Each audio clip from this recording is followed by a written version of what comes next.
إن الحمد لله نحمده ونستعينه ونستغفره ونعوذ بالله من شرور أنفسنا ومن سيئات أعمالنا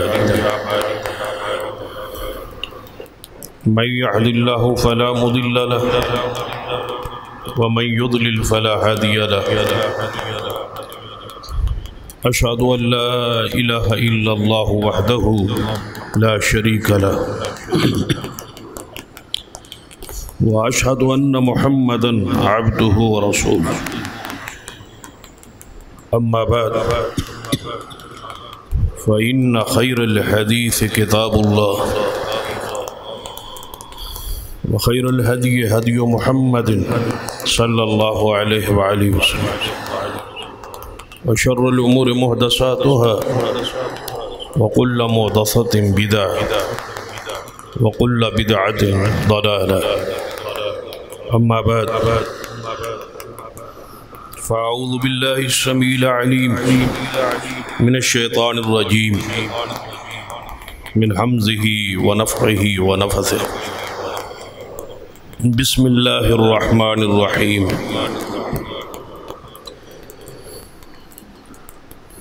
إنما يريد الله ليذهب عنكم الرجس أهل البيت ويطهركم تطهيرا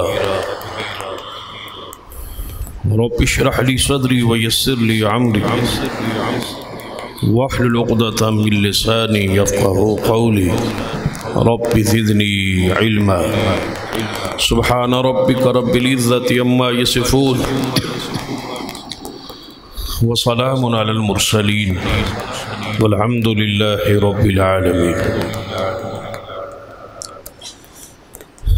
حضرات، صحابہ کرام رضوان اللہ علیہ مجمعین کے حوالے سے خطبات کا سلسلہ ہم نے شروع کیا تھا، جس میں صحابہ کرام کے حوالے سے اہل سنت کا جو بنیادی عقیدہ ہے اور اس کے جو تقاضے ہیں وہ بیان ہو چکا. اسی طرح سیدنا ابو بکر، سیدنا عمر اور عثمان رضوان اللہ علیہ مجمعین کے حوالے سے بھی موقع پر موقع گفتگو ہو چکی.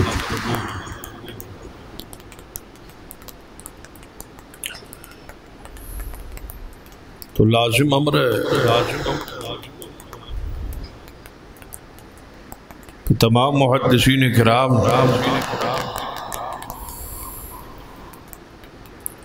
اپنی اپنی کتب میں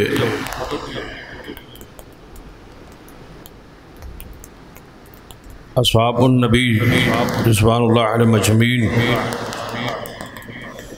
پر کتابیں قائم کی اور مجموعی فضائل کے بعد انفرادی فضائل کا بیان شروع ہو. تو ترتیب یہی رہی، ابو بکر، عمر، عثمان اور اس کے بعد سیدنا علی رضی اللہ تعالی. جتنے بھی آپ اصحاب رسول پہ کتابیں پڑھے تو فضائل بیان کرنے میں، درجات بیان کرنے میں چوتھے نمبر پر محدثین کرام نے سیدنا علی رضی اللہ تعالی عنہ کا ذکر خیر کیا ہے. میں مناسب سمجھتا ہوں کہ آج کی گزارشات صرف ان کی سیرت اور شان پر ہی محدود رکھ، تاکہ سلف صالحین کا طریقہ ہے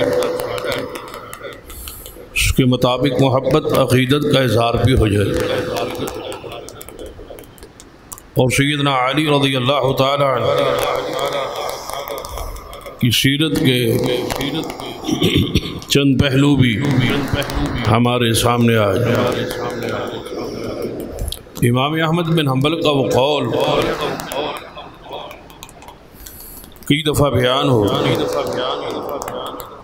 آپ فرماتے ہیں کہ انفرادی جو فضائل ہیں وہ سب سے زیادہ جو بیان کیے گئے ہیں احادیث میں تو وہ سیدنا علی رضی اللہ تعالی، ایک ہوتی ہے مجموعی شان اور دوسرا ہوتا ہے انفرادی فضائل پر روایات کی کثرت۔ تو سیدنا علی رضی اللہ تعالی آپ کی شان میں سیرت پر بہت ساری روایات موجود، اس کی کئی وجوہات ہو سکتی ہیں۔ سب سے بڑی وجہ کہ سیدنا علی رضی اللہ تعالی کے خلاف نبی علیہ السلام کے زمانے میں ہی کچھ شکایات ایسی آئیں کہ نبی علیہ السلام نے شان علی پر، دفاع علی پر کئی خطبات ارشاد فرمائے۔ جس وقت آپ نے وہ معروف حدیث بیان کیا کہ من کنت مولاہ فعلی مولاہ، تو اس کا بھی سیاق و سباق کچھ اسی طرح ہے کہ بعض لوگوں نے آپ کے خلاف نبی علیہ السلام سے کچھ شکایات کی، تو آپ نے ایسی جامع بات فرمائی تاکہ آئندہ کسی شخص کو سیدنا علی رضی اللہ تعالیٰ کے حوالے سے شکایت کی ہمت ہی نہ ہو، یہ جسارت ہی پیدا نہ ہو۔ اور وہ انداز کیا تھا، من کنت مولاہ فعلی مولا۔ اب اس کے معنی پہ اگر آپ غور کریں گے تو نبی علیہ السلام نے ایک جملے میں اس لیے آپ کو جوامع القلم کی شان اور مقام اور معجزہ عطا کیا گیا تھا کہ آپ بات کلمات میں الفاظ میں تھوڑی لیکن معنی اور مفاہیم کے لحاظ سے بہت زیادہ بات ہے، تو شان علی کو آپ نے جملے میں بند کر دیا ہے، بیان فرما دیا ہے، اور آئندہ کے لیے شکایات کے سارے دروازوں کو بند کر دیا ہے، نبی علیہ السلام مقفل کر دیا ہے۔ فرمایا من کنت مولاہ فعلی مولا۔ اس کا معنی یہ بنتا ہے کہ میرے صحابہ بات ایک ہی ہو اور مختصر سی ہو، جو مجھ سے محبت کرتا ہے بس وہ علی سے محبت کرے۔ یہ رسول اللہ نے ایسی بات کہہ دی ہے جس کے بعد کوئی گنجائش ہی نہیں رہے کہ جو شخص مجھ سے محبت کرتا ہے، اور یہ محبت رسول اللہ سے ہمیشہ کے لیے، اس میں کبھی انقطاع نہیں آ سکتا، کبھی یہ محبت ختم نہیں ہو سکتا۔ جس دن یہ محبت ختم ہو گئی اس دن ایمان ختم ہو گیا۔ تو گویا ہر مسلمان لی زندگی کے ہر لمحے میں رسول اللہ سے محبت لازم، فرض اور ضروری ہے۔ تو پھر اس حدیث کو ذرا سامنے رکھے کہ من کنت مولاہ، جو مجھے تو عزیز رکھتا ہے، جو مجھے تو پیار کرتا ہے اور علی سے پیار نہیں کرتا، تو یہ نہیں ہو سکتا۔ جو مجھ سے پیار کرے اس کو چاہیے کہ وہ سیدنا علی سے بھی محبت رکھے۔ یہ ہے سیدنا علی رضی اللہ تعالیٰ اخیر کا یہ مقام، اس کے بعد کوئی گنجائش ہی نہیں رہ جاتی کہ کسی عمل پر باس ہو یا کسی ان کے زندگی سیرت کے کسی پہلو پر کسی دل کی میل اور کچیل سے یا نعوذ باللہ آپ سے کوئی نفرت کے انداز سے کوئی بات کرے، نبی علیہ السلام نے اس معاملے کو ایک اور حدیث سے واضح کر دیا ہے۔ آپ نے فرمایا اے علی رضی اللہ تعالیٰ تجھ سے وہی بغض رکھے گا جو منافق ہوگا۔ اب بات دیکھ لیں، یہ جملہ اس سے بھی بھاری، یہ جملہ اس سے بھی زیادہ واضح ہے۔ بھلا کوئی گنجائش رہ گئی؟ ایسی احادیث ہے کہ آپ حیران ہوں گے کہ سیدنا علی رضی اللہ تعالیٰ عنہ اللہ تعالیٰ نے کیسا مقام بخشا ہے، کتنی عزت اور اکرام سے نوازا ہے۔ فرمایا اے علی سوائے منافق سے تجھ سے کوئی بغض نہیں رکھے گا، اور سوائے مومن کے تجھ سے کوئی محبت نہیں کرے گا۔ جو مومن ہوگا وہ محبت کرے گا، اور جو منافق ہوگا وہ تجھ سے محبت نہیں کرے گا۔ تو گویا سیدنا علی رضی اللہ تعالی کی محبت ایمان کی علامت، ایمان کی دلیل ہے۔ جس کے دل میں سیدنا علی کی محبت نہیں، سیدنا علی کا پیار نہیں، یا کچھ تاریخی روایات کے سامنے رکھ کے، کیونکہ ہر جس ہستی کو آپ نہ ماننا چاہیں، جس ہستی پر بھی اعتراض کرنا چاہیں، تو مواد تاریخ میں کتابوں میں آپ کو مل جائے۔ یہ ایسی کوئی بات نہیں کہ بندہ کہتا ہے کہ میرے پاس دلائل موجود ہیں فلاں ہستی فلاں شخصیت کے خلاف۔ ایک بندہ نعوذ باللہ بغض رکھ لے انبیاء سے، اور انبیاء کے خلاف باتیں قرآن سے اور حدیث سے اپنی مرضی کی تفسیر اور من مانے الفاظ اور رنگ دے کے پہنا کے جو مرضی پہ ثابت کرنے کی کوشش کرے، اس کو کون روک سکتا ہے؟ جس کو اللہ گمراہ کرے اس کو کون ہدایت دے سکتا ہے؟ تو سیدنا علی رضی اللہ تعالیٰ کے بارے میں یا دل میں کچھ میل اور کچیر رکھنے سے پہلے اپنے دل کو صاف کر لے، سوچ لے کہ ان سے بغض نفاق کی دلیل ہے۔ کہیں ایسا نہ ہو کہ آپ کے دل میں نفاق ہے۔ ہمارے ہاں ایک انداز ہے خطابت کا، اس سے بھی پرہیز کرنی چاہیے۔ وہ انداز کیا ہے؟ سیدنا ابو بکر عمر عثمان کہ جب ہم ذکر کرتے تو بڑے پیار سے، عقیدت سے، محبت سے ان کے فضائل، ان کے مناقب، ان کے خصائل، ان کی سیرت کے واقعات سنتے ہیں، سناتے ہیں، ایمان تازہ ہوتا ہے۔ لیکن سیدنا علی رضی اللہ تعالیٰ کو جب ذکر خیر آتا ہے، آپ کی سیرت بیان کرنے کا جب پہلو آتا ہے، تو اکثر ہم لاشعوری طور پر، شعوری طور پر تو میں کہہ ہی نہیں سکتا، اس لیے کہ یہ تو ایمان کی ہی چیز منافی، لاشعوری طور پر لوگوں کو مطمئن کرنے کے لیے تقابل کا انداز شروع ہو جاتا ہے کہ اگر سیدنا علی کا یہ مقام ہے تو سیدنا صدیق کا یہ ہے، سیدنا عمر کا یہ ہے، سیدنا عثمان کا یہ ہے۔ اس تقابل سے بھی اپنے آپ کو بچانے کی کوشش کریں، جو درجہ ہے وہ بیان کریں۔ نبی علیہ السلام نے تو نبیوں کے درمیان آپ نے روکا ہے تقابل سے، کہ نبیوں کی شان بیان کرتے ہوئے آپس میں تقابل نہ ہو کہ فلاں نبی کی یہ شان ہے تو ہمارے نبی کی یہ شان ہے، اس نبی کی یہ شان ہے تو ہمارے پیغمبر کی یہ شان ہے، یہ تقابل نہ ہو۔ فضائل بیان کرتے جائے کہ محمد مصطفیٰ کی یہ شان ہے، سیدنا موسیٰ علیہ السلام کی یہ شان ہے، عیسیٰ ابن مریم کا یہ مقام ہے، وہ بیان کرتے جائے، تقابل میں نہ آئے۔ اسی طرح یہی اس آیت کا تقاضا ہے، تلک الرسل فضلنا بعضهم علی بعض، فضائل بیان کریں، تقابل نہ کریں۔ جتنی مرضی ہے فضیلت جو قرآن سنت سے ثابت ہے اس کو بیان کرتے جائیں۔ اسی طرح صحابہ کرام کے درجات ہیں، فضیلت ہے، شان ہے، لیکن وہ بیان کریں کہ فلاں کو درجہ بہت زیادہ حاصل ہے، عشرہ مبشرہ سب سے اعلیٰ ہے، جناب بیت رضوان والے سب سے افضل ہے، یہ فضائل بیان کریں۔ دوسروں کو کم بیان کرنے کا انداز نہ ہو کہ اس کی کوئی حیثیت نہیں اس کے مقابلے میں، اس کا کیا درجہ ہے اس کے مقابلے میں، بس فضیلت بیان کرتے جائیں تاکہ آپ کہیں بغض رکھنے والوں میں، اناد رکھنے والوں میں دل میں میل کچیل کہیں پیدا نہ ہو، بالخصوص اہل بیت کے بارے میں۔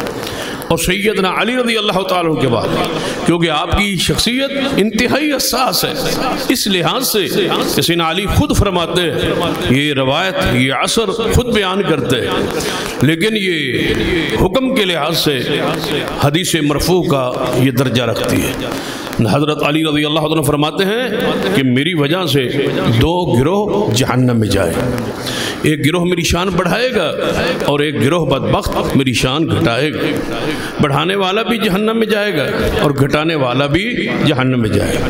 جب یہ معاملہ ہے، ایک ہستی ایسے کنارے پہ کھڑی ہے کہ جس کی فضیلت بڑھانے سے بھی بندہ گمراہ ہے اور جس کی فضیلت شان درجہ گھٹانے سے بھی بندہ گمراہ ہے، دونوں طرف آ گئے تو لہذا بچاؤ کا، سلامتی کا راستہ اعتدال کا راستہ ہے، اور وہ راستہ یہ ہے کہ آپ شان بیان کریں، عظمت بیان کریں، ان کے درجات بیان کریں، ان کے فضائل بیان کریں، اور فضائل بھی وہی اور ہوتی بھی فضیلت وہی ہے جو قرآن سے ثابت اور حدیث سیاح سے ثابت، فضیلت وہی ہے۔ آپ کیا سمجھتے ہیں ان کو شان کیا ہے، درجہ کیا ہے، جب تک اللہ بیان نہ کرے اور رسول اللہ بیان نہ کرے؟ بنانے والا اللہ ہے، بھیجنے والا اللہ ہے، شان عطا کرنے والا اللہ ہے، تو اللہ تعالیٰ بیان کرے گا، یا محمد مصطفیٰ صلی اللہ علیہ وسلم پر آسمان سے وہی آئے گی، آپ بیان کریں، تو فضیلت وہی ہے۔ جو کچھ آپ نے اللہ اس کے رسول سے آپ تک بات پہنچی ہے وہ فضیلت ہے، وہ درجہ ہے۔ تو آئی سیدنا علی رضی اللہ تعالیٰ کے بارے میں بہت ساری ایسی چیزیں ہیں جو عوام الناس میں معروف کر دی گئی، شان میں بڑھوتری اور شان میں کمی۔ ہم نے اعتدال کا راستہ کر رکھنا ہے، اور آج کی گفتگو صرف آپ کی سیرت کے حوالے سے ہے، آپ کی شان کے حوالے سے ہے۔ باقی بہت سارے ایسے معاملات ہیں جو آئندہ خطبات میں اس پر بحث ہو سکتی ہے اور وہ باتیں آ سکتی ہیں، لیکن آج کی گزارشات صرف آپ سے عقیدت اور محبت کے اظہار کے لیے آپ کی سیرت اور آپ کی شان کا وہ پہلو، آپ کی سیرت کے کچھ چند گوشے آپ کے سامنے بیان کروں۔ سیدنا علی رضی اللہ تعالیٰ کی اولاد پاک، نسل پاک آج تک دنیا میں موجود ہے۔ آپ کی اولاد میں سے تقریباً جو کچھ میں نے پڑھا ہے اس کے مطابق آپ کی اولاد، بیٹے اور بیٹیاں اگر ملا کے بیان کی جائے تو 30 کے قریب ہے آپ کے بیٹے اور بیٹیاں، جن میں 17 آپ کی بیٹیاں ہیں اور 13 آپ کے بیٹے ہیں۔ ان میں سے 5 بیٹے ایسے ہیں جن سے اولاد کا سلسلہ آپ کا جاری ہے، اور نبی علیہ السلام کی نسل پاک قیامت تک جو جاری رہنے کا اللہ کا وعدہ ہے، ان نشان ہے کہ هو الابتر، کہ آپ کا دشمن بے نام و نشان ہو جائے گا۔ جب آپ کا بیٹا ابراہیم فوت ہوا تو لوگوں نے کہا پیغمبر کے نام ختم ہو جائے گا، نعوذ باللہ، تو اللہ نے جواباً فرمایا ان نشان ہے کہ هو الابتر، آپ کی نسل تو ہے اور رہے گی۔ تو گویا آپ کی نسل سیدہ فاطمہ الزہرا اور سیدنا علی رضی اللہ تعالی عنہ سے آگے جو ہے وہ نسل پاک۔ تو حضرت فاطمہ الزہرا کے 2 بیٹے سیدنا حسن اور سیدنا حسین رضی اللہ تعالی عنہما، ان سے حضرت علی کی اولاد جاری ہے۔ اسی طرح آپ کے 3 اور بیٹے، ایک کا نام عباس ہے جسے عباس علمبردار کہا جاتا ہے، جو کربلا کے میدان میں تھے۔ تو سیدنا عباس اور سیدنا عمر اور سیدنا محمد بن حنفیہ، یہ 3 بیٹے آپ کے اس کے علاوہ ہیں جن سے آج تک آپ کی اولاد کا سلسلہ جاری ہے۔ سیدنا علی رضی اللہ تعالیٰ نبی علیہ السلام نے ایک ایسا لقب اور شان بخشی ہے جس میں اور کوئی صحابی شریک نہیں، اور وہ غزوہ تبوک کا موقع ہے۔ اپنے دلوں کو ان اصحاب کے بارے میں صاف اور پقیدہ رکھیں۔ کبھی بھی ایک صحابی کی تعریف کرتے کرتے دوسری کی توہین اور گستاخی نہ کر بیٹھنا، یہ عقیدہ اہل سنت ہے۔ اعتدال کا راز، سب سے محبت کا راز، پیار کا راز۔ تو سیدنا علی رضی اللہ تعالیٰ کو ایک اعزاز ایسا نصیب ہوا جس میں اور کوئی شریک نہیں، اور وہ غزوہ تبوک کا موقع۔ نبی علیہ السلام نے جب تبوک کا سفر شروع کیا تو یہ ایک لمبا راستہ تھا، مدینہ پاک سے تبوک جانا اور پھر تبوک سے، یعنی تقریباً یہ 1 مہینے کی مسافت تھی آنے جانے کی صرف۔ تو نبی علیہ السلام اس کے لیے صحابہ کرام کو تیار کیا۔ تو پہلے جو غزوات تھے وہ زیادہ تر خندق ہو، احد ہو، وہ مدینہ میں تھے۔ بدر بھی بنسبت باقی علاقوں کے مدینہ کے قریب تھا، لیکن تبوک کا ایک لمبا سفر تھا، اور گھر میں آپ کی ازواج مطہرات تھیں، اہل بیت تھی، بیٹی یہاں تھی اور ان کے پھر آگے اولاد۔ تو لازمی امر تھا کہ ایک بندہ، ایک مرد اہل بیت کی نگرانی اور ذمہ داری اور چیزوں کے آنے جانے لے جانے دینے میں ایک فرد موجود ہو۔ تو نبی علیہ السلام نے جب گھر کے معاملات چلانے کے لیے، نگرانی کے لیے ان امور کی سیدنا علی کا انتخاب کیا۔ آپ نے فرمایا اے علی، ہم جا رہے تبوک کی طرف، آپ گھر میں رہیں اور گھر کے جو معاملات ہیں، اہل بیت کے جو معاملات ہیں، ان کا خیال نگرانی رکھیں، اور میں اور میرے صحابہ ادھر جا رہے ہیں۔ اور یہ بات بھی آپ کے علم میں ہے کہ تبوک کے سفر پر بہت سارے منافقین جو تھے وہ رہ گئے تھے، رک گئے تھے، وہ نہیں گئے تھے، بہانے بنا کے واپس پلٹ آئے تھے۔ کسی نے کچھ کہا، کسی نے کچھ کہا، مختلف بہانے، جب کام نہ کرنا ہو تو بہانے ہوتے ہیں، بہانے بناتے رہے۔ سیدنا علی رضی اللہ تعالیٰ عنہ نہیں گئے تو کس کے حکم سے؟ رسول اللہ صلی اللہ علیہ وسلم کے حکم سے۔ جیسے بدر میں سیدنا عثمان نہیں گئے تھے کیونکہ حضور کی بیٹی سیدہ رقیہ بیمار تھی، ان کی زوجہ تھی، تو ان کی تیمارداری کے لیے رسول اللہ نے فرمایا آپ رک جائیں، تو سیدنا عثمان رک گئے تھے۔ ایسے ہی سیدنا علی رضی اللہ تعالیٰ روک دیا گیا۔ نبی علیہ السلام نے فرمایا کہ آپ رک جائیں، آپ نہ آئیں، آپ اہل بیت کے معاملات کو چلائیں۔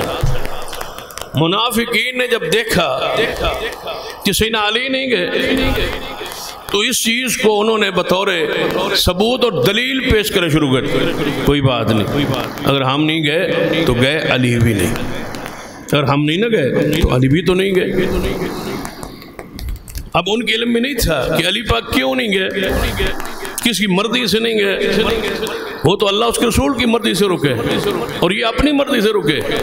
ان کے دل میں نفاق ہے، علی پاک کے دل میں تو ایمان ہے۔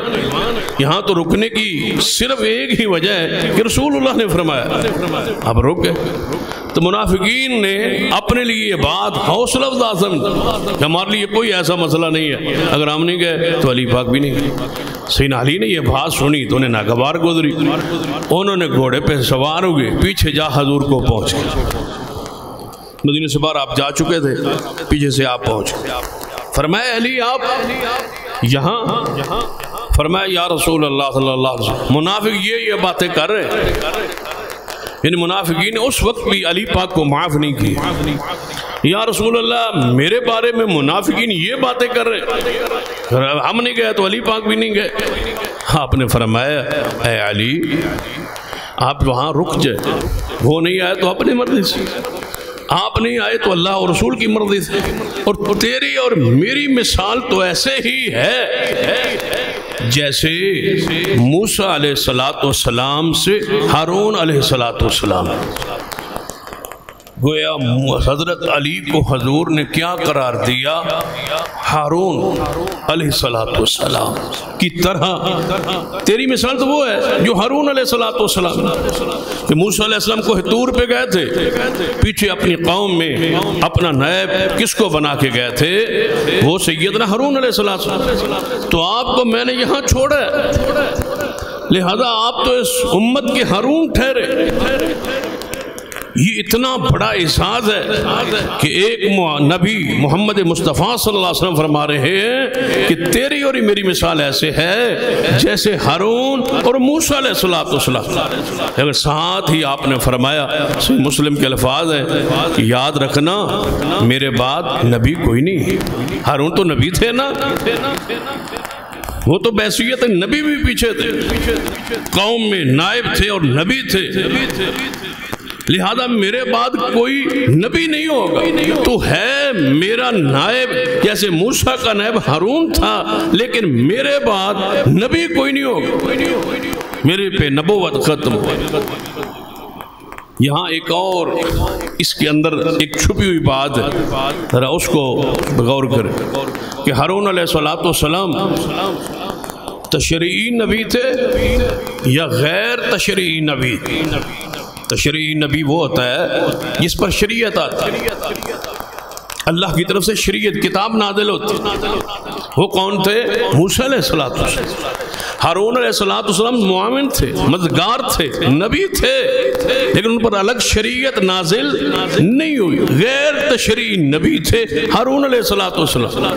تو پیغمبر کیا فرمانا چاہتے ہیں کہ میرے بعد غیر تشریعی نبی بھی کوئی آ سکتا نہیں آ سکتا. تو رسول اللہ کے بعد اگر یہ مرزا کہے کہ میں شریعت والا نبی تو نہیں، غیر تشریعی نبی ہوں، ذلی اور بروزی نبی ہوں، مجھ پہ شریعت نہیں آتی، شریعت وہی ہے محمد مصطفیٰ والی، لیکن اللہ نے مجھے نبی بنا دیا ہے، تو آپ نے فرمایا کہ تیری اور میری مثال ہارون اور موسیٰ کی ہے. جس طرح موسیٰ کا ہارون تھا، اس طرح تم میرے لیے ہارون کی مانند ہے، لیکن میرے بعد کوئی نبی نہیں آئے گا. کیا مانا کہ جس طرح ہارون تھا وہ نبی، تو ایسے نبی بھی نہیں ہوگا. یعنی میرے بعد نبوت نہیں ہے، تشریع بھی بند ہے، اور غیر تشریع ذلی اور بروزی بھی نبوت کے دروازے بند ہیں. اور بعض مفسرین نے ایک اور بات بھی اس میں لکھی کہ ہارون علیہ السلام کے دو بیٹے تھے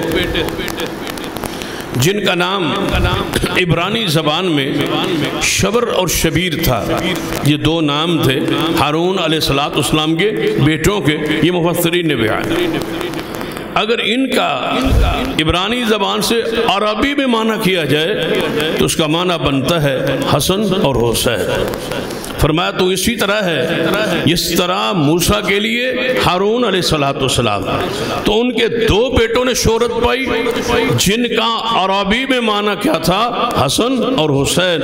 تو علی رضی اللہ تعالیٰ عنہ کے بھی دو بیٹے معروف ہوئے، ایک کا نام حسن ہے اور دوسرے کا نام حسین ہے. اور یہ دونوں نام اللہ نے چھپا کے رکھے ہوئے تھے. یہ بھی حدیث میں آتا ہے کہ آپ سے پہلے، حالانکہ عربی کے الفاظ ہیں، عام الفاظ ہیں، حسن حسین، یعنی جس کا معنی خوبصورتی ہے، یہ معنی عربی میں یہ الفاظ بولے جاتے ہیں حسن کے لیے. کئی حدیث میں الفاظ موجود ہیں، قرآن پاک میں موجود ہے، حسنا حسنا قرآن میں موجود ہے، یہ مادہ موجود ہے، یہ الفاظ موجود ہیں. نام کتنے تھے عربی میں؟ سعد، سعید، طلحہ، صالح، یہ سارے نام موجود تھے. لیکن حسن و حسین عربی میں استعمال ہونے والے عام سے لفظ تھے، لیکن اللہ کی زمین پر کسی نے نام نہیں پایا تھا حسن اور حسین اس وقت تک جب تک پیغمبر کے نواسے حسن و حسین نہیں آئے.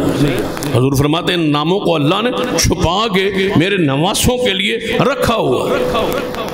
لیکن حضرت علی نے تو یہ نام نہیں رکھے، حضرت علی رضی اللہ تعالیٰ یہ نام نہیں رکھے. انہوں نے تو اپنے دونوں بیٹوں کے نام حرب رکھے.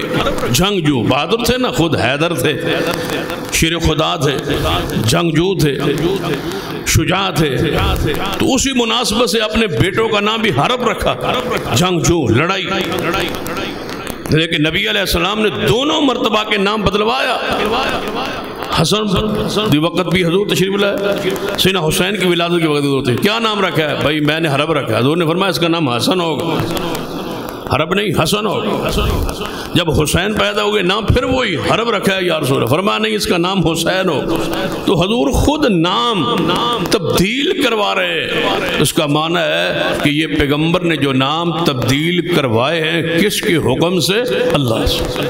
اور جو بولے ہیں جو رکھے ہیں وہ اللہ کے حکم سے. تو یہ دو نام اللہ نے سپیشل رکھے ہی حسن و حسین کے لیے. اور یہ قرآن پاک میں سنت بھی الہی بھی ہے. اللہ تعالیٰ خود نام رکھ کے بیٹے عطا کرتا ہے. کیونکہ ایسی بات نہیں ہے جو تاریخ میں پہلی مرتبہ ہو. سیدنا یحییٰ علیہ السلام کا نام کس نے رکھا؟ اللہ تعالیٰ نے رکھا. فرمایا یہ نام میں نے رکھا ہے. زکریا علیہ السلام سے خوشخبری دی کہ آپ کا بیٹا پیدا ہوگا, اس کا نام میں نے یحییٰ رکھا ہے. اور یہ نام آج تک میری زمین پہ کسی نے پایا ہی نہیں, پہلی مرتبہ میں نے نام رکھا ہے. تو گویا جو نام اللہ رکھے وہ زمین میں پہلے کسی نے پایا نہیں ہوتا. تو یہ اللہ کی سنت. حسن و حسین کا نام گویا اللہ نے رکھا ہے. تو سیدنا علی رضی اللہ تعالی اس امت کے ہارون امت کہا جاتا ہے. سیدنا علی رضی اللہ تعالی سیدنا علی رضی اللہ تعالی لوگوں نے بہت سارے اعتراض کیے. وہ خلافت پہ آ گئے اور خلافت کے وہ حقدار نعوذ باللہ نہیں تھے. ایسی ایسی باتیں مشہور کی ہے ان لوگوں نے جو سیدنا علی سے محبت نہیں رکھتے, بغض رکھتے. ایسے لوگوں نے بہت سارے اعتراض کی. ان اعتراضات میں سے اعتراض یہ ہے کہ اب خلافت کے حقدار نعوذ باللہ نہیں تھی. حالانکہ اس سے بڑی بے وزن بات کیا ہو سکتی. سیدنا عمر رضی اللہ تعالیٰ نے جو 6 بندوں کی کمیٹی بنائی تھی اس میں نام کیا سیدنا علی کا نہیں تھا. سیدنا عمر الہامی شخص نہیں ہے. یعنی جو احادیث ہوتی ہیں ذرا ان پہ غور بھی کیا کریں. رسول اللہ فرماتے کیا ہے کہ ہر امت میں کوئی نہ کوئی محدث ہوتا ہے جو نبی نہیں ہوتا اور اللہ اس کے دل میں الہام کرتا ہے. اگر کوئی ایسا شخص ہے میری امت میں تو وہ عمر فاروق رضی اللہ. سیدنا عمر جو کہتے تھے جو بولتے تھے اللہ تعالیٰ قرآن کی صورت میں وہ نازل کر دیتے. ایسے الہامی کئی فیصلے اس پر محدثین نے کتابیں لکھی ہیں. 18 آیات ہیں, 22 آیات ہیں جو سیدنا عمر کی رائے پر نازل ہوئی. تو سیدنا عمر کے بارے میں ایک اور حدیث بھی ہے کہ اللہ تعالیٰ نے سیدنا عمر کی زبان پر حق اور ان کے دل پر حق کو جاری کر دیا. جب زبان پر حق جاری ہے سیدنا عمر کیا فرماتے ہیں 6 بندوں کی کمیٹی میں سیدنا علی کا نام رکھا ہے خلافت کے. اگر اہل نہیں ہے تو خلافت کے منصب پہ جو کمیٹی بنائی گئی انتخاب کے لیے اس میں سیدنا علی کا نام کیوں ہے؟ پھر آپ کو بتایا گیا سیدنا طلحہ نے نام واپس لے لیا, سیدنا سعد نے نام واپس لے لیا, سیدنا زبیر نے نام واپس لے لیا. پیچھے 3 بندے رہ گئے سیدنا عثمان اور سیدنا علی. عبد الرحمن ابن عوف. تو عبد الرحمن ابن عوف نے فرمایا اگر مجھے آپ دونوں ثالث بنا دیں تو میں تم میں سے ایک کا انتخاب کر دیتا ہوں. فرمایا ہمیں دونوں کو قبول ہے. تو سیدنا علی نے سیدنا عثمان سے علیحدگی میں پوچھا تھا کہ اگر میں علی پاک کو بنا دوں خلیفہ تو کیا تم بیعت کرو گے؟ سیدنا عثمان نے فرمایا ہاں بیعت کیوں نہیں کروں گا, میرے نزدیک علی پاک خلافت کے حقدار ہیں. سیدنا علی سے الگ دیمگی میں پوچھا اگر میں عثمان کو بنا دوں تو مانو گے؟ فرمایا کیوں نہیں مانوں گا. تو سیدنا عثمان کی نظروں میں بھی عبد الرحمن ابن عوف کی نظروں میں بھی انتخاب کس کا ٹھیک ہے؟ سیدنا علی. پھر ذرا اس طرح غور کرتے آگے بڑھتے. میں اس لیے کہا کرتا ہوں بجائے واقعات کسی آپ کو سنانے کے وہ چیزیں آپ کو بتا دیجئے جو آپ کے علمی طور پر آپ کے ذہن میں آئے اور آپ اس کے لیے تیار ہو. کوئی بات ہو تو آپ اس کو جواب یا بات آپ کے ذہن میں دل و دماغ میں بیٹھی ہو. جب عثمان ہو گئے شہید رضوان اللہ علیہ مجمع, ذرا اس پہ غور کرنی ہے آپ. سیدنا عثمان شہید ہو گئے. عبد الرحمن ابن عوف کیا تھے؟ ثالث, کہ دونوں میں سے ایک کو بنا دیتے. عثمان نے کہا سیدنا علی بن جائیں تو ٹھیک ہے. سیدنا علی نے فرمایا اگر عثمان بن جائیں تو ٹھیک ہے. اب عثمان بن کے شہید ہو گئے تو اب ان 6 میں سے باقی کون کون؟ سعد موجود تھے، عبد الرحمن ابن عوف موجود تھے، طلحہ موجود تھے، سعد موجود تھے، زبیر موجود تھے، پانچوں بندے موجود تھے، پانچوں نے مل کے بیعت کی۔ دیکھ لیں پانچوں نے کوئی اعتراض کیے؟ طلحہ و زبیر رکے رہے بیعت سے، اس سے انکار نہیں، لیکن اپنے آپ کو خلافت کے لیے نہ پیش کیا نہ علی کے بننے پر اعتراض۔ اب وہی تین شخصیات ہیں، عثمان، عبد الرحمن اور علی۔ عثمان شہید ہو گئے، عبد الرحمن ابن عوف ثالث، اب کون پیچھے رہ گئے؟ علی رضی اللہ تعالی۔ کسی نے آپ کے مقابلے میں خلافت کا دعویٰ ہی نہیں کیا۔ سینہ طلحہ کیا فرماتے تھے کہ قاتلین عثمان سینہ علی کی گروہ میں شامل ہیں، وہ ہمارے حوالے کیے جائے تو ہم علی کو خلیفہ مانتے، اپنی حکومت خلافت کا اعلان نہیں کیے۔ زبیر کا بھی یہی موقف، سینہ میر معاویہ کا بھی یہی موقف، لیکن شام کے گورنر تھے، حکومت کا ایک بہت سارا علاقہ حصہ ان کے زیر کنٹرول تھا، خلافت حکومت کا اعلان کر سکتے تھے نہیں۔ جس طرح سیدنا عمر عثمان کے زمانے میں گورنر کی حیثیت سے رہے، وہی کیفیت وہی حالت اپنی قائم رکھ۔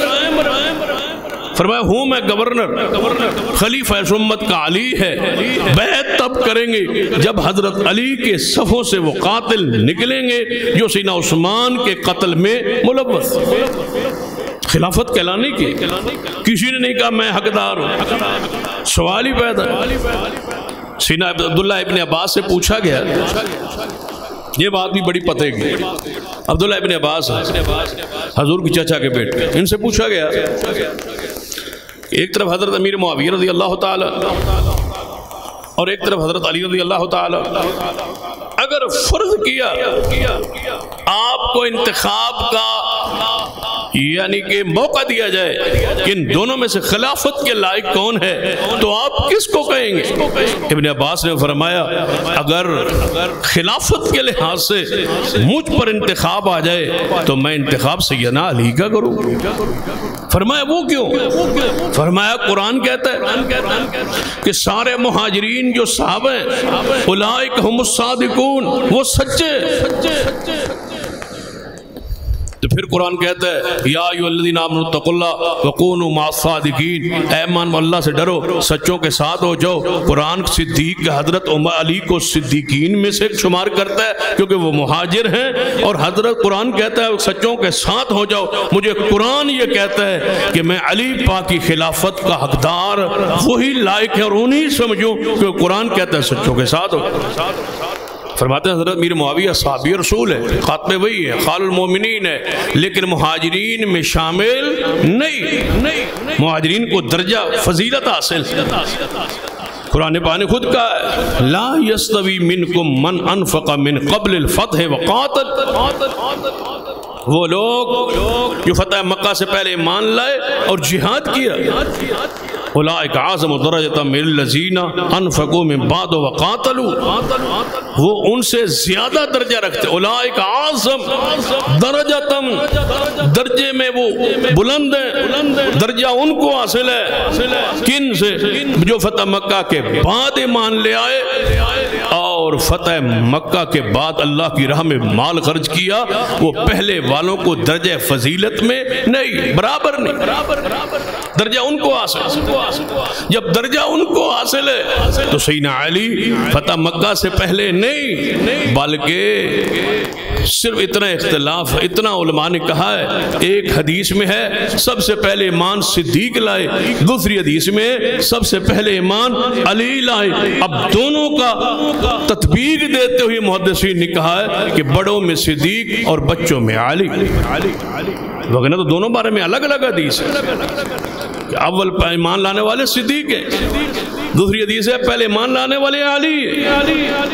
تو یہ درجہ جو تطبیق کا، دونوں حدیثوں کو چھوڑنے کا، یہ محدثین نے اختیار کیے کہ بچوں میں اور بڑوں میں، حدیث میں یہ نہیں، یہ تطبیق محدثین کی کہ دونوں روایتیں دونوں الگ الگ بیان کر رہی، ایک کہہ رہی ہے صدیق پہلے نمبر ایمان لائے، دوسری حدیث کہتی ہے علی پاک پہلے نمبر پر ایمان لائے۔ تو محدثین نے تطبیق یہ دی کہ بڑوں میں وہ صحیح، چھوٹوں میں یہ صحیح۔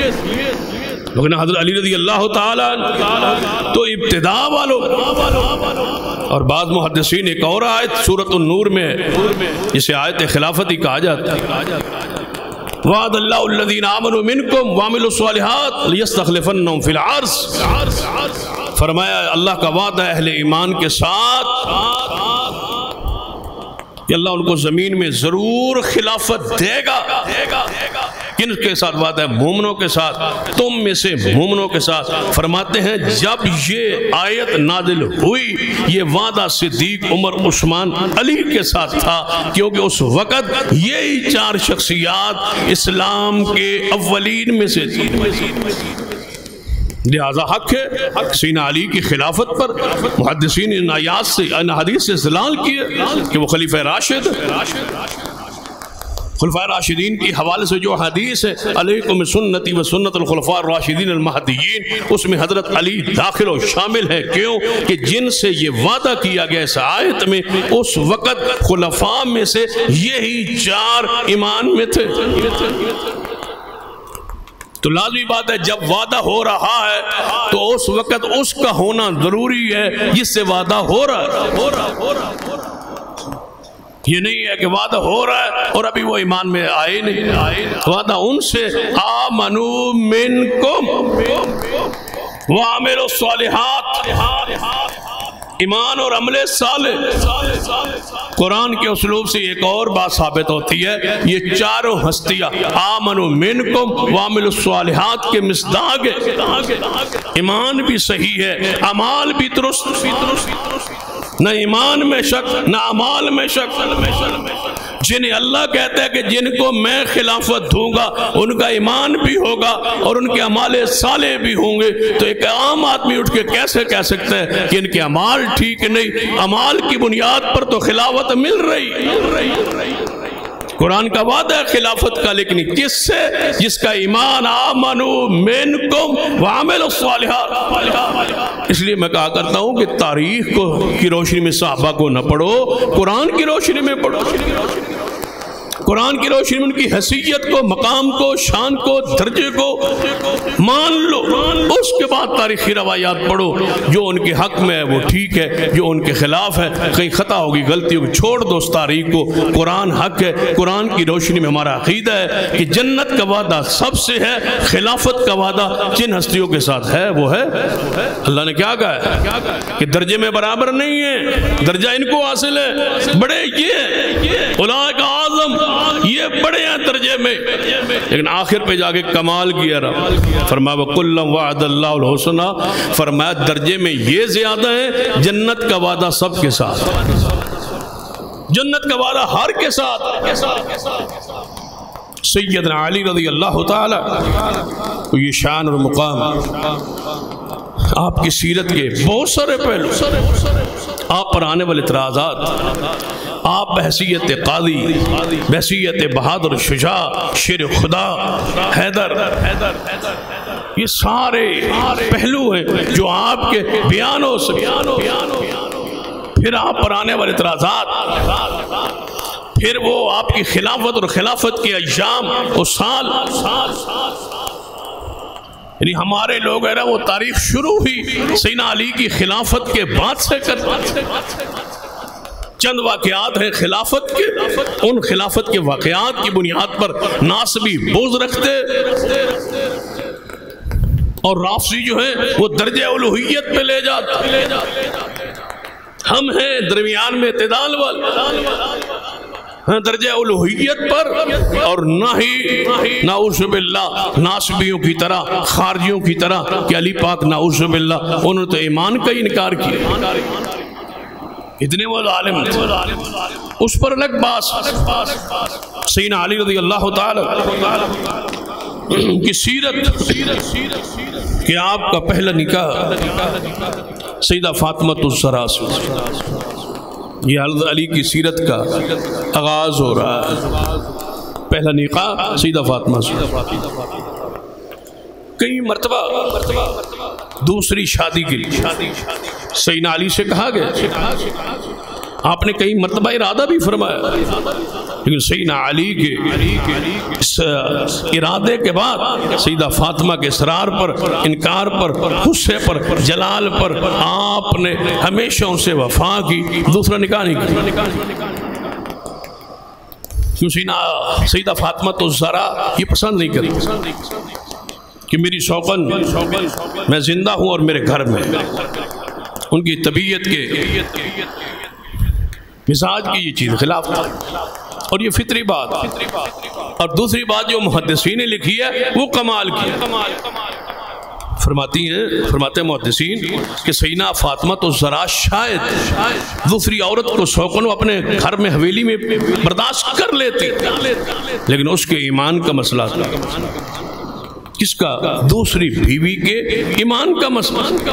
علی پاک کے نکاح میں آج فطری بات، جب شوقن ایک دوسرے کے ساتھ بولتی ہیں یا الجھاؤ پیدا ہوتا تو والدین کی طرف بات پہنچتی، اور والدین کے بارے میں شوقنوں کے درمیان ایک فطری امر ہے کہ تھوڑی سی تکلیف یا دکھ یا غصہ پیدا ہوتا ہے۔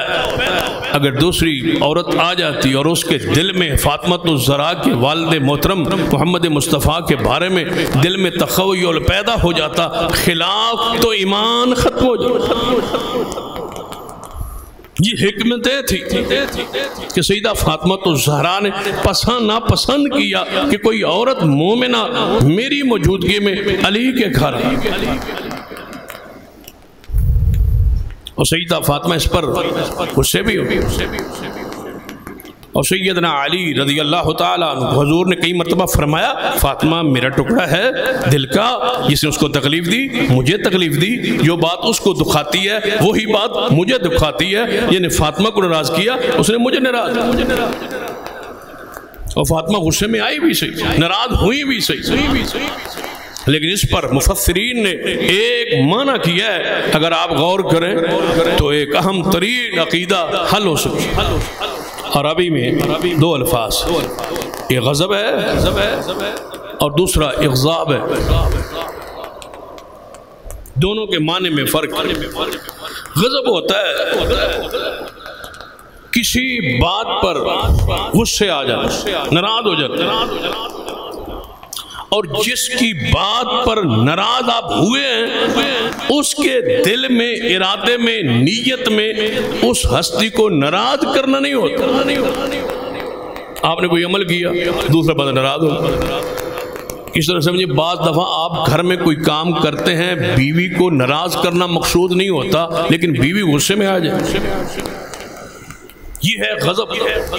اغضاب کیا ہے کہ جان بوجھ کے گھر میں جا کے وہ بات کروں جس سے بیوی کو تکلیف ہو اور وہ غصے میں آئے، یہ اس کی چھیڑ ہے، جو اس کے لفظ ہے، جو اس کو غصہ دلانے کے لیے بات کروں، وہ اغضاب ہے۔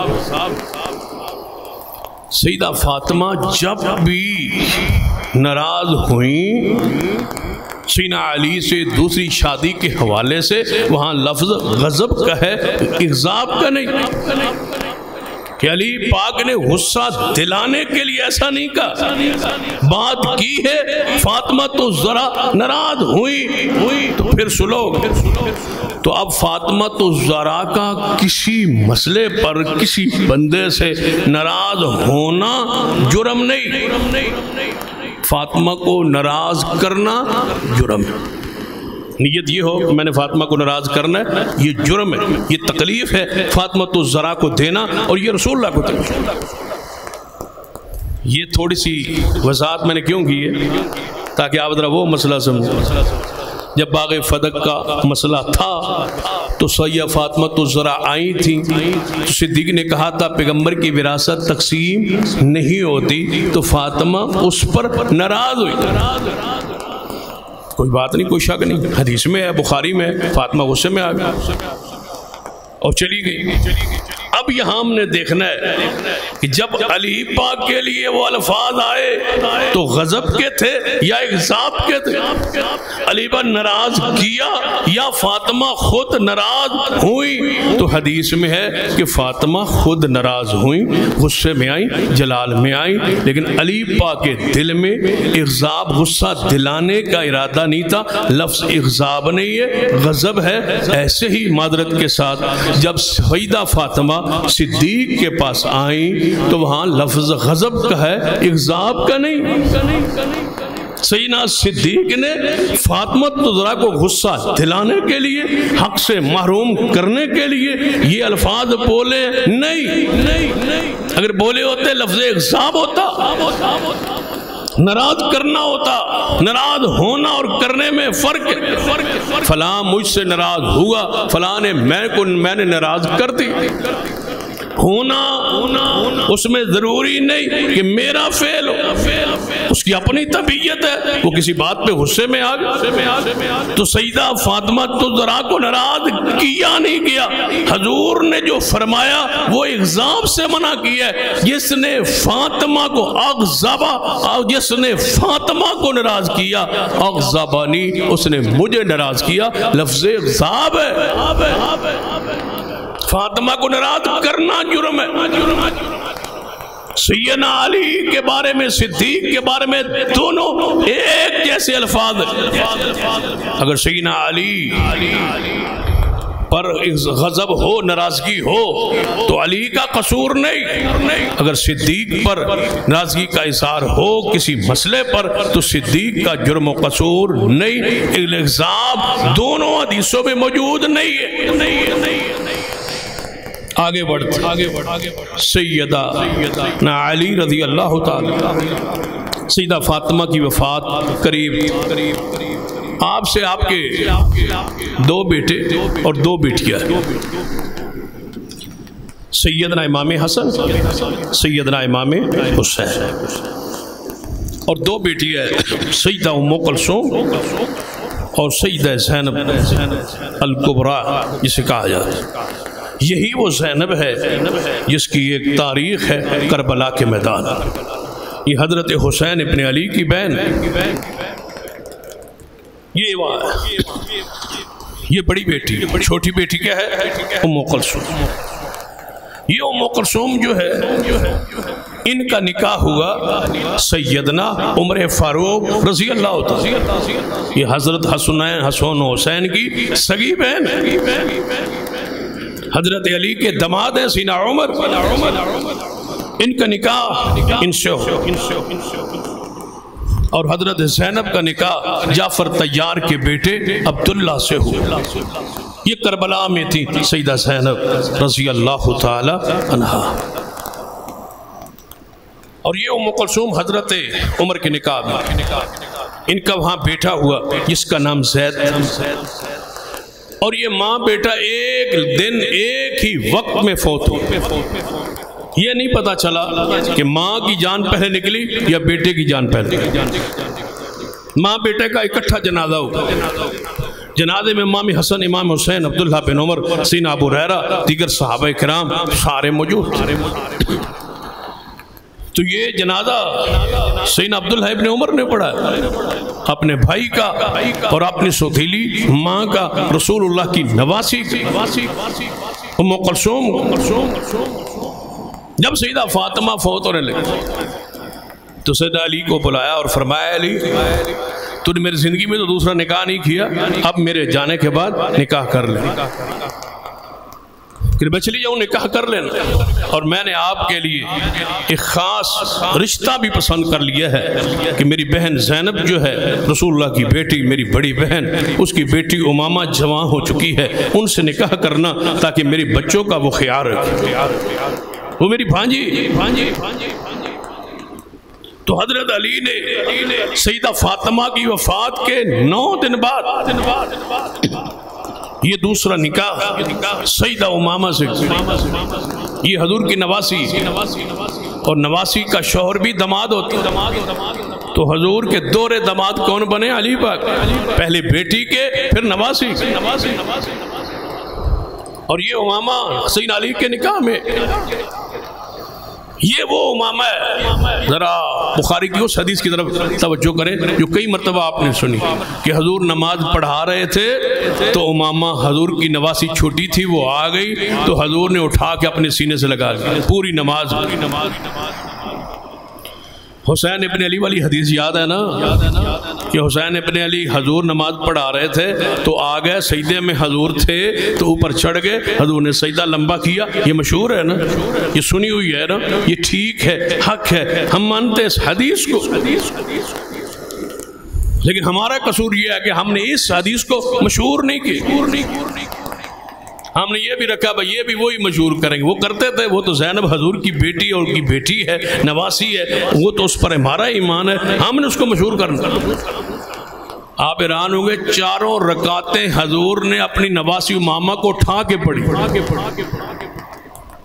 اور میں جب فرق بیان کرتا ہوں نا تو ایک بات سمجھانے کے لیے کہ جب حسین ابن علی آئے تو حضور سجدے میں تھے، خود چڑھے، خود ہٹے، پھر پیغمبر اوپر اٹھے، چڑھے بھی خود، آئے بھی خود اور ہٹے بھی اوپر سے خود۔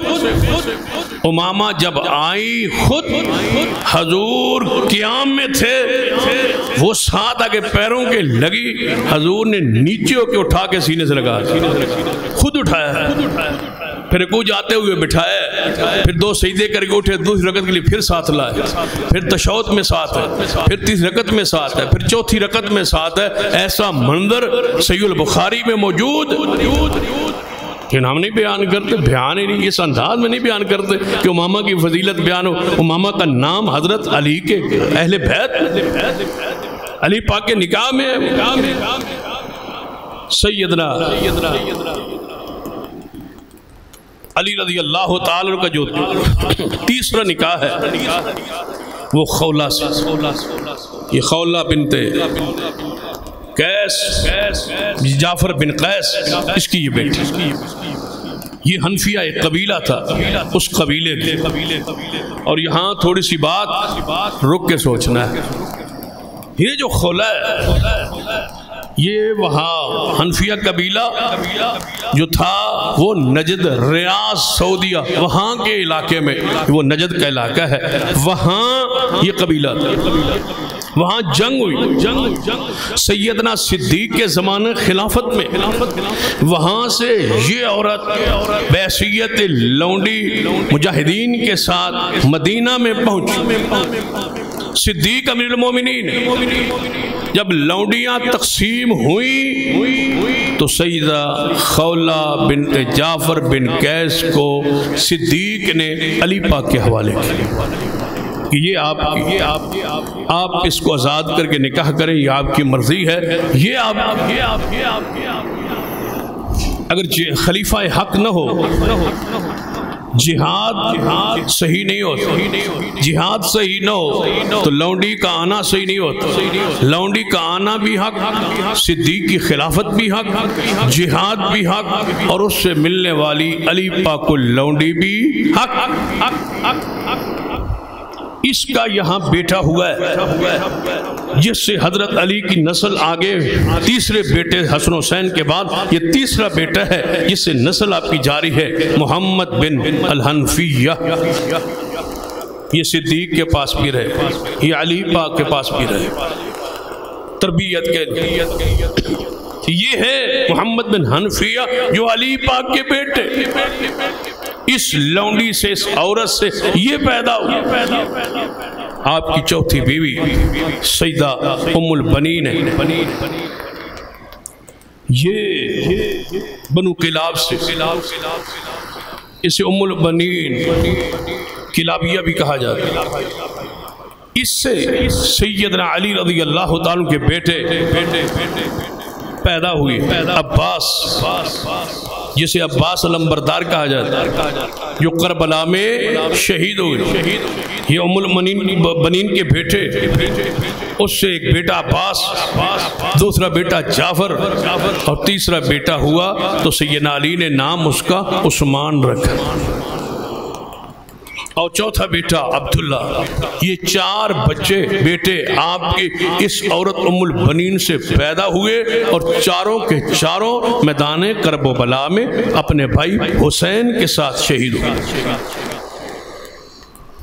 شاید ان کی شہادت بیان نہیں ہوتی، اس لیے کہ اس میں عثمان نام ہے، شہید کربلا ہے عثمان، علی کا بیٹا ہے، ام البنین کے بطن سے۔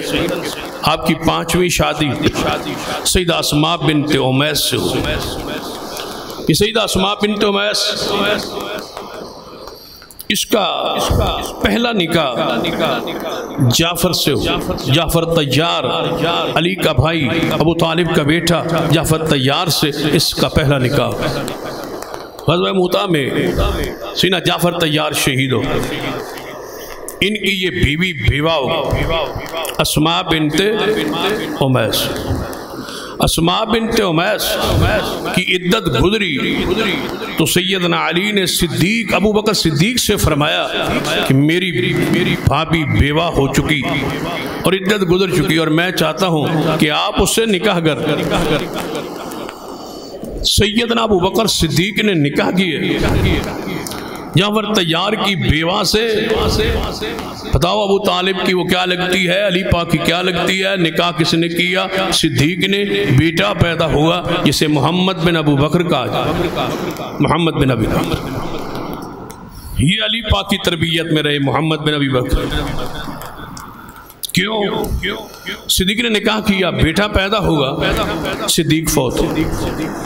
صدیق کی وفات کے بعد اسماء بنت امیس پھر بیوہ ہوئی، عدت گزری تو اس سے تیسرا نکاح حضرت علی نے خود کیا، اور محمد بن ابی بکر ساتھ تھے اور ان کو پالا ہے حضرت علی رضی اللہ تعالیٰ۔ پھر اسی سے آپ کے اور بیٹے اور بیٹیاں اسماء بنت امیس، ان میں سے ایک اون ہے، ایک محمد ہے۔ یہ بھی ان کی بھی ایک تاریخ ہے جو پھر کسی وقت مناسب وقت میں بیان کریں گے، ان کی شہادت کے منظر۔ یہ آپ کے بیٹے اس سے اسی طرح حضرت زینب جو آپ کی بہن تھی، فاطمہ کے بطن سے پیدا حسین کی بہن تھی، اس کا نکاح آپ نے اپنے بھائی جعفر طیار کے بیٹے عبداللہ سے کیا جو کربلا میں زینب۔ عبداللہ بن جعفر بھتیجے ہیں حضرت علی رضی اللہ تعالی۔ اس سے آگے چلتے ہیں کہ سیدنا علی کا نکاح ایک اور خاتون ہے سیدہ لیلہ، تقریباً آپ کی 11 ازواج اور اتنی ہی آپ کی لونڈیاں۔ ہم تو 5ویں پر پہنچے، آپ کی زوجہ محترمہ پر، جہاں سے آپ کا نکاح ہوگا۔ پھر ایک آگے لمبی تفصیل ہے ان کی اولاد کی، ان کی بیٹوں کی، انشاءاللہ پھر آئندہ یا کسی اور موقع پہ بیان کریں گے۔ تفصیل میرے ذہن میں ہے، تفصیل بیان انشاءاللہ پھر کسی موقع پر ہوگی۔ اللہ تعالیٰ سے دعا ہے اللہ ہمیں سیدنا علی سے محبت نصیب فرمائے، ان سے صحیح عقیدت نصیب فرمائے۔ اقول قولی ھذا واستغفر اللہ لی ولکم ولسائر المسلمین وآخر دعوایا الحمد للہ رب العالمین۔